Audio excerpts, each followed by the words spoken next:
Welcome আপু। লিপিকা কেমন আছো? Thank you Lipika aunty, thank you so much. অনেক দামি কথা বলেছেন আপু, থ্যাংক ইউ। তারপর মিলি সরকার ওয়েলকাম আপু। আচ্ছা, আরেকটা থ্যাংক ইউ সো মাচ অন্তর। তো আরেকটা যেটা কথা বলছিলাম যে এই যে থালাপাতি বিজয়, হ্যাঁ, সো আমরা না মানে শুধু বলার জন্যই আসলে বলি যে অমুককে এই ট্যাগ দিয়ে দেই, তমুককে ওই ট্যাগ দিয়ে দিই। একজন থালাপাতিকে দেখুন তো, সে একটা কি বলে একটা নায়ক, এরকম ভাবে তার আমি বলবো এরকম লম্বা চূড়া না, ফর্সা না, কিছুই তো না, বাট এরা এদের রিয়েল যে জায়গাটা, জনরাটা, অভিনয়টা, সেই ব্যাপারটা দিয়েই তো উঠে এসছে। না তার মতো একদমই আপনার হাইট ওরকম না, গায়ের কালার ওরকম না, কিন্তু দেখুন থালাপাতি বিজয় সে একটা ব্র্যান্ড। তো তার যে প্রথম হচ্ছে ইয়েটা, মঞ্চটা যেখানে এত এত মানুষের জমায়েত হয়েছিল, মানে লক্ষ লক্ষ লক্ষ লক্ষ, তো সেখানেই ওরকমটা হলো চোখ দেখার মতো, ধাঁধানোর মতো। একজন নায়ক থেকে আজকে সে জনতার নায়ক, জনতার নেতা। সে আজকের ঘটনা দেখুন, এইরকম নেতার আবারও সেই মানে জনসম্মেলন, সেখানটাতে পদদলিত হয়ে মারা গেছে হাজার হাজার মানুষ। এটা খারাপ লাগছে, খুবই খারাপ লাগছে, বাট মানুষ তো ভালোবেসে এসেছিল না, কত কত মানুষ থালাপাতি বিজয়কে সাপোর্ট করে এসেছিল। আসলে হওয়া উচিত এরকম, হলে হবে কিছু একটা বিশাল। চলে এসছি আপু, কেমন আছো? থ্যাংক ইউ শারমিন আপু, তুমি কেমন আছো? কিছু মানুষ আছে তাদের কোনো কাজকর্ম নাই, অন্য সমালোচনা করা তাদের কাজ। আপনার কথা সবসময় ভালো লাগে। Thank you so much Saju Mridha, thank you so much আপু। আমার নাম পড়ো please. Rose World welcome, thank you Rose World. একদম ঠিক কথা বলেছেন আপু, পিটাইয়া গেলিরে বের করেন একদমই। সাথীস কিচেন। আচ্ছা, বাচ্চার মন বিষিয়ে দেয় বাবা মা, পরে বাচ্চার দোষ হয়। একদমই তাই, একদমই তাই। আসলে কি হয়, একটা নর্মালি দেখবা যে একটা সুন্দর ফ্যামিলিতে বাবা মা একসাথে থাকে, সেখানেও যখন একটা ছোট্ট বাচ্চা, তার ধরো 3-4 বছর বয়স, তারপর যখন আরেকটা বাচ্চা, ছোট্ট আরেকটা বাচ্চা যখন জন্ম হয়, ওই মোমেন্টে না মা বাবাদের যে মানে দায়িত্বটা, সেটা আরো বেশি বেড়ে যায়। কিভাবে বেড়ে যায় জানো? শুধুমাত্র যে একটা বাচ্চা চলে আসলো ওই দায়িত্ব না, প্রথম যে বাচ্চাটা, বড় যে বাচ্চাটা, ওর মানসিকতায় কোনো আঘাত পড়ছে কিনা, ওর মানসিকতাটা ঠিক আছে কিনা, সেটার দায়িত্ব বেড়ে যায়। কারণ সতর্ক যারা আছে বাবা মা, কনসার্ন বাবা মা যারা আছে, প্যারেন্টস, তারা খেয়াল করে দেখবা যে বড় বাচ্চাটাকে বেশি কনসার্ন দেয়। কেন জানো?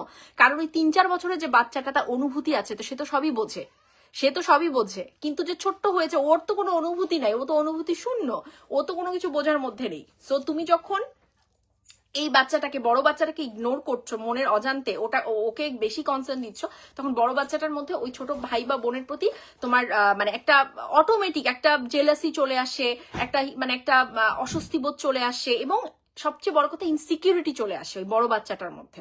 এটা কিন্তু হবে স্বাভাবিক। তখন সচেতন বাবা মারা কি করে, বড় বাচ্চাটাকে বেশি কনসার্ন দেয়, যে না তুমি তো আমাদের মূল, তুমি তো আমাদের ভালোবাসা, ও তো, তুমি ওকে ভালোবাসবা, আমরা তোমাকে ভালোবাসবো, তুমি ছোটটাকে ভালোবাসবা। এই হচ্ছে ব্যালেন্স। অথচ দেখেন একটা মানে নর্মাল ফ্যামিলি তো বাদ, ব্রোকেন ফ্যামিলিগুলোতে মনে হয় আরো বেশি সতর্ক হওয়া উচিত, বাট সেখানে আমরা দেখি উল্টো। তো যে বাচ্চাটা এত বড়, সেই বাচ্চাটার উপর কি প্রভাব পড়ছে আপনার অন্যান্য কোনো পোস্টে বা কি অবস্থানে, শুধুমাত্র আসলে অজুহাত দেওয়াই যায়, অনেক ক্ষেত্রে অজুহাত দেওয়া যায়, এরকম পরিস্থিতি ওরকম পরিস্থিতি, বাট আমার মনে হয় না দোষটাকে আমরা ইগনোর করতে পারি। দোষ দোষী, ঠিক আছে, দোষ দোষী, আপনি বারংবার অজুহাত দিয়ে সেটাকে ইগনোর করতে পারেন না অন্তত। whenever you are become a parents, you become a father or mother, so সেক্ষেত্রে সবটাই মেনটেন করা উচিত। As a father figure maintain করা উচিত, as a husband, as a boyfriend, সব ফিগারটাই মেনটেন করা উচিত।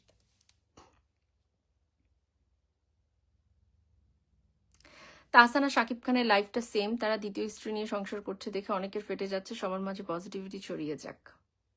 নট সেম আপু, তোমার কথাগুলো ভালো লাগে, যা বাস্তব হয় তাই বলো। Thank you sweet bird, thank you so much. Abida Malaika Maha আছে, আসসালামু আলাইকুম। ওয়ালাইকুম আসসালাম, thank you so much for joining. আবারও শেয়ার করেছি, থ্যাংক ইউ। অপুদি যেভাবে ফাইট করছেন, অ্যাকচুয়ালি লাইক খুব খুব ভালো লাগে ওনার বর্তমান যে আসলে নিজেকে নিজের মতো করে পরিচিত করা, এই গুণটা ভেঙে যায় তো আসলে ভেঙে যেতে পারে সহজেই, তাই না? আমি আর চলতে পারছি না, আমার আসলে মনে আর জোর নেই, এগুলো বলাই যায়, কিন্তু কজন মানুষ আছে ঘুরে দাঁড়াতে পারে, তাই না? কজন মানুষ আছে নিজের পরিচয়ে নিজেকে আরো আবার নতুন ভাবে পরিচিত করতে পারে। সো এটা তো একটা বিশাল মানে আমি মনে করি মেয়েদের জন্য একটা বিশাল বড় মেসেজ, বাংলাদেশের জন্য বড় একটা মেসেজ। বাংলাদেশে যারা আছেন মেয়েরা, এরা সবসময়ই পারিবারিকভাবে অবহেলিত থাকে, সাংসারিক জীবনে অবহেলিত থাকে। কারণ বর্তমান বাংলাদেশের পুরুষরা তো মনেই করে, হ্যাঁ যতই ভালো ভালো কথা তাদের কানে যাক, তারপরও কিছু পুরুষ, সবাই নয় ডেফিনেটলি, কিছু পুরুষ মনেই করে। আর সবচেয়ে আরেকটা খারাপ লাগে কি জানো, আমি তোমাদেরকে বলি যে আপু আমি তুষার ভাই বলছি, thank you Rahimul Tushar, thank you Amena Molla আপু, থ্যাংক ইউ, তোমাকে সুন্দর লাগছে, থ্যাংক ইউ সো মাচ। রোজল তুমি সব সময় সত্যর পথে চলো, থ্যাংক ইউ সো মাচ। সত্য তো সত্যই ভাই। দেখো যে কথাগুলো বলছি এগুলো তো পারিবারিক কথা, এগুলো তো জীবনচরণ কথা, জীবন থেকে আসা কথা, এগুলো কিন্তু একটাও তো মানুষের মুখস্থ কথা না। তো আমি যে মানুষটা পার্সোনাল লাইফে যা বিশ্বাস করি আমি তোমাদেরকে তাই বলি, ঠিক আছে? তো দেখবা খেয়াল করে যে তোমার আপু একটু লেট হয়ে গেলাম, no problem, no problem. Ishrat Sathi thank you so much. আপু একদিন সুন্দর করে সাদা শাড়ি পরে আসিও। আচ্ছা সাদা শাড়ি না, এই সাদা শাড়ি আমার সত্যি নেই। এবার আমি বাংলাদেশে গেলে না অনেকগুলো শাড়ি নিয়ে আসবো, কারণ এখানে শাড়ি কিনে আমার একদম মজা লাগে না, একদম আমি যেগুলো চাই, আমি যেরকম চাই ওরকম আমি পাই না। আচ্ছা ছোট ছোট পেজের আপুগুলো না কি সুন্দর সুন্দর শাড়ি বানায় রে, আমি এদেরকে কোথায় খুঁজে পাই বলো তো? কি চমৎকার চমৎকার শাড়ি ওরা ডিজাইন করে, কি কি যেন করে ওই ছোট ছোট পেজের ওনার যারা আপুরা আছে। আমার খুব ইচ্ছে হয়, বাট আমি জানি এটা আমার জন্য, আমার কাছে পাঠানো তো ওদের জন্য খুবই টাফ। মানে নর্মালি যদি এটা ইতালি হতো বা লন্ডনও হতো তাহলেও আসলে পাঠানো যায়, কিন্তু আমার এখানে কার্গোতে করে পাঠানোরও একটা বিশাল ভেজাল আছে। আদারওয়াইজ অনেক আপুরা আমাকে ইনবক্স করেছিল তাদের প্রমোশনের জন্য, তারা শাড়ি, তারপরে তাদের হ্যান্ড ডিজাইন যে তোমার কি বলে এগুলোকে, জুয়েলারি গুলো, এগুলো আমাকে পাঠাতে চায়। বাট দেখা যায় কি এটা তো ইউএসএ, এখানে আসলে রিসিভ করা বলো কার্গোতে করে পাঠাতে চায়, বাট জানি না আমি কবে এগুলো শুরু করব। অনেকেই বলে আপু প্লিজ তুমি এটা একটু, আমার যারা ছোট ছোট উদ্যোক্তা, যারা যে আপুগুলো নতুন করে ছোট ছোট উদ্যোগ নিচ্ছে, উদ্যোক্তা, তাদের প্রতি আমার বরাবর ভালোবাসার সাপোর্ট, যারা আমাকে ইনবক্স করো তোমরা, আমি খুব করে চাই যে তোমাদের প্রমোট করতে, বাট অনেকটা দূর তো, দেখা যাক যদি কখনো পসিবল হয় ডেফিনেটলি। আর বাংলাদেশে গেলে তো অবশ্যই আমাকে পাঠিয়ে দেবে, আমি সেগুলো তোমাদের প্রমোশন করে দেবো, নো প্রবলেম। আচ্ছা বুঝেন না সাকিব আজরাইলের মতো বেলি ফুলের শুভেচ্ছা সবাইকে। ওয়াও, আপনি নিজে মানুষের সমালোচনা বাদ দেন। আচ্ছা এই যে শিমু আক্তার যেটাকে সমালোচনা বলছেন সেটাকে বলে সত্য কথা। আপনারা সত্য কথা এবং সমালোচনার তফাৎটাই বুঝতে পারেন না, ঠিক আছে? আপনি একটা কাজ করুন, আপনার নিজের বাবা, আপনার নিজের ভাই, আপনার নিজের বর যদি থাকে বা বয়ফ্রেন্ড হোয়াট এভার, সো তাদের সবাইকে পরকীয়াতে যুক্ত করে দিন, ব্যাস। ওকে, রাইট? কারণ আপনার তো সত্য কথা হজম হবে না, আপনার যুক্তিগত কোনো কথা হজম হবে না। আপনি বরঞ্চ এটাই করুন, সবাইকে পরকীয়াতে লেলিয়ে দিন, তারপর আপনি বসে বসে সেটা দেখুন, ভালো লাগবে আপনার।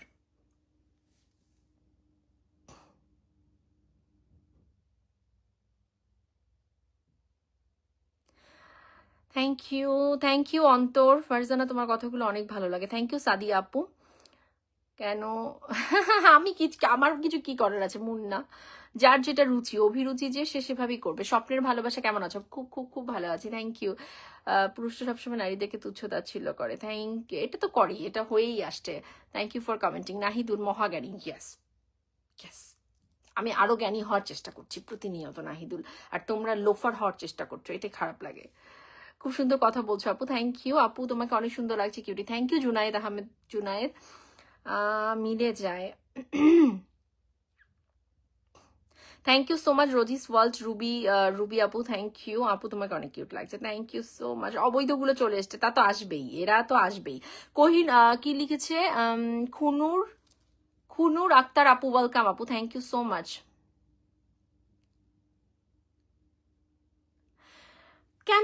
কেন নয় পথহারা মুসাফির, কেন নয়? আমি তো লাইভে শুরুতেই বলেছি যে মানে বাচ্চা আমার কাছে বাচ্চা বাচ্চাই। আমি মানে এর আগেও তো বীরের বার্থডে ছিল আমার লাইভে, আমি বীরকে উইশ করেছি। সো বাচ্চাই, সে যে পরিবেশ থেকেই আসুক না কেন তার তো কোনো দোষ নেই, তার কোনো দোষ নেই, এটা বরাবরই, এটা এটা সাকিব ভাইও জানে। যখনই আমাদের এখানে কথা হয় তার বাচ্চাদেরকে ঘিরে, but definitely I have very concern, I have a good you know, যে ওই যে বললাম না হাতের 5টা আঙুল সমান হয় না। সো ডেফিনেটলি আমার ভালোবাসা বেশি যদি বলো সেটা অটোমেটিক জয়ের প্রতি, এটা not because of his mom, not because of his father, এটা অটোমেটিক। এখন কি করবেন বলেন, কি করা যায় বলেন? এবং আমি আপনাদেরকে যদি বলি যে আমাদের ইউএসএ তে ধরেন সাধারণ মানে ধরেন যে গ্রোসারি শপগুলো আছে বা যে নর্মাল যত বাঙালি শপগুলো বলুন বা আমরা যেখানে যাই, আমি প্রচুর দেখেছি যে everyone knows Abram Khan Joy and they really love him, they really love him. হ্যাঁ, তো আমি কম্পারিজমে যাচ্ছি না, এটা এটা কখনোই ঠিক না, বাট মানে আব্রামের প্রতি আমার একটা বিশাল অনেক বেশি সফট কর্নার আছে, এটা অটোমেটিক, এটা তার বাবা মার জন্য না, এটা ওর জন্যই, ওর জন্য। ঠিক আছে, বাট দুজনকেই ভালোবাসি, নো প্রবলেম। ফারজানা সুলতানা নিতা, ওয়েলকাম। বাংলাদেশে কবে আসবেন আপু? আসবো যে কোনো দিন। লাকি আপু থ্যাংক ইউ। যদি ভালোবাসো বুবলিকে ধরে মাইট দিত না। একদম একদম আপু, তোমাকে খুব সুন্দর লাগছে, thank you Mayabi, thank you so much. লাল শাড়িতে, সাদা শাড়ি নেব, লাল শাড়ি নেব, নীল শাড়ি নেব। আর আমার সবচেয়ে ভাল লাগে হচ্ছে হালকা পাউডার কোডের যে একটু ইয়েটা আছে না, যে আসমানি যে কালারটা, একদম স্কাই কালারটা, একদম পাউডার কোডেড স্কাই কালারটা, ওইটা আমার খুব ফেভারিট। সো আমি অনেকগুলো শাড়ি এবার বাংলাদেশে গিয়ে নেব, এটা আমার প্ল্যান আছে। অ্যান্ড আমি অবশ্যই আমি আড়ংয়ে যাবো, আমি আড়ংকে খুব খুব খুব মিস করছি। আড়ংয়ে আমি যাবো, আড়ংয়ের জুয়েলারিগুলো আমি মিস করি, এবং আড়ংয়ের জুয়েলারি ছাড়া আমি রিং পরতে পারি না। এখানে এসে পরতে পারি, কারণ কি হয় আমার হচ্ছে এই যে কানের ইয়েটা মানে অনেক চিকন না হলে না আমার এখানে আমি ইয়ে করতে পারি না, পুট করতে পারি না। তো ওই অন্যান্য জায়গায় নিলে আমি বড় কোনো ইয়াররিং পরতে পারি না, হালকা না হলে, একদম হালকা হতে হবে। তো সেক্ষেত্রে আড়ং হচ্ছে একমাত্র আমার টু গো জায়গা, যাতে আমি যেতে ওখান থেকে নিতে পারি। তো আমি গিয়ে ফার্স্ট ভিজিট তো আড়ংয়ে করবো, অ্যান্ড দেন আমি হচ্ছে গিয়ে শাড়ি নিতে চাই। কোথায় থেকে শাড়ি নেওয়া যায় বলো তো? কোন পেজগুলো অনেক ভালো সুতি শাড়ি দেয়? সুতি শাড়ি, কাতান এবং আর কিছু ডিফারেন্ট টাইপের শাড়ি। জান্নাত ফেরদৌস রাইট, থ্যাংক ইউ। তুষার কি অবস্থা? আপু দুলা ভাই কেমন আছে? খুব ভালো আছে আলহামদুলিল্লাহ। এই বাপ্পা কোথায় তুমি? তাড়াতাড়ি আসো, আমরা তো স্টার্ট দেব তাড়াতাড়ি। আপনি সত্য কথা বলেন দেখেই তো আপনার ফ্যান হয়েছি। থ্যাংক ইউ শারমিন আপু, thank you so much. Right, Apu. Thank you, Faiza Apu. Many returns of the day, cutie Apu. Happy returns of the day. Happy birthday to you, cutie Apu. আমার birthday এখন না, আমার birthday 30 তারিখে। আচ্ছা, আমাকে দিয়ে এই মাস শেষ হয়ে যায়। আপু সত্যি কি সুমাস ব্লগ কি সত্যি? বুঝি না, তার কথা শুনতে পাচ্ছি না। সেও যে লাইভে যুক্ত হয়েছে, এখানে নেই।